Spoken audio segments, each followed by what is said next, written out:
우리나라는 세계무역 수출액 순위 상위국으로 당당한 명함을 내밀고 있습니다. 우리보다 앞선 국가는 중국, 미국, 독일, 일본, 네덜란드 등 6개국 정도에 불과하며 선진국이자 강대국으로 꼽히는 프랑스, 이탈리아, 영국 등도 우리보다 밑에 있다는 자긍심을 가질 수가 있습니다. 그러나 모든 수출이 다 좋은 것은 아닌데 안타깝고 불명예스럽게도 아직도 고아 수출이 상위권에 랭크되고 있어 무역 수출국의 자존심을 갉아먹고 있습니다. 더구나 2019년 출산율이 0.98명으로 세계에서 유일하게 0점대로 내려앉은 최악 저출산 국가에서 입양 수출이 지금도 진행되고 있다는 것은 국가적 사회적으로 큰 문제가 아닐 수 없기에 부끄러운 내상이지만 그 상황을 들여다보도록 하겠습니다. 1950년 한국전쟁 이후 2019년까지 해외 입양된 아동수는 약 17만 명에 이르고 있습니다. 전쟁 중 부모를 졸지에 잃어버리고 그나마 나은 환경으로 간다는 입양에 대해서는 논란의 여지가 없었습니다. 1953년 이후 주한미군 주둔으로 미군 남성과 한국인 여성 간 혼혈 아동들이 출생했는데 혼혈 아동을 향한 사회적 편견이 심각했고 단일민족이라는 가치를 훼손한다는 판단 때문에 입양을 보내는 수단이 되기도 했습니다. 1970년대에는 산업사회가 시작되었고 혈연 중심의 이 시기에는 주로 혼외출산 아동을 입양 보냈고 1980년대 중반까지 이어졌던 남아선호 사상 역시 많은 여자아이가 외국에 입양되는 주요 요인이 되었습니다. 1990년대에도 혼인하지 않는 여성의 출산을 수치스럽게 여겼던 문화의 잔재와 복지제도의 미비로 미혼 부부의 자녀를 우리 사회가 배제해왔습니다. 정상성을 암묵적으로 강조했던 우리나라는 사회 규범을 벗어난 아동을 해외로 내보냈는데 90% 이상을 미혼 부부의 자녀가 차지했습니다.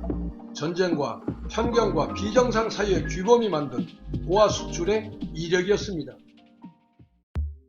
1950년대 이후 미국으로 입양된 한국 아동은 약 11만 명으로 압도적이었습니다.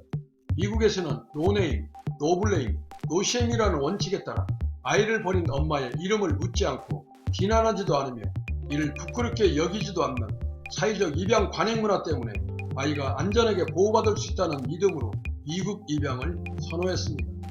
하지만 완벽한 제도는 세상 어디에도 없듯이 2000년도에 제정된 아동 시민권으로 미국에 입양된 아동은 자동으로 시민권을 취득할 수 있지만 2000년 이전에 입양된 이들에게는 해당되지 않아 양부모가 시민권을 신청해주지 않거나 하향시킨 시민권이 없는 불법 체류자가 1만 8천여 명에 달하며 미국인도 아니고 한국인도 아닌 국적 없이 천대와 냉대를 받으면서 이역만리에서 어떤 영문으로 미국 땅에 온지도 모르고 정체성의 혼란을 겪으며 내일이 없는 비참한 오늘을 살아가고 있습니다.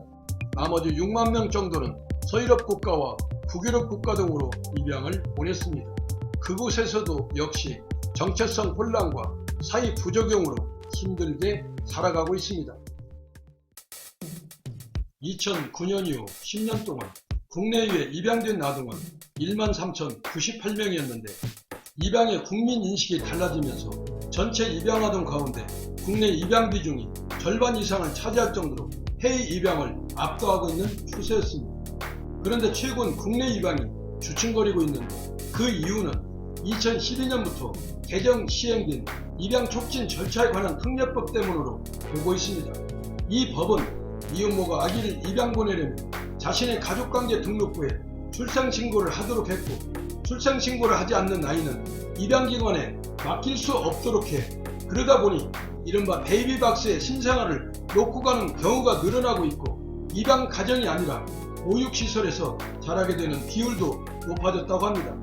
지난해 우리나라 출산율은 0.98명으로 최악 저출산 국가의 심각한 문제점을 안게 됐습니다.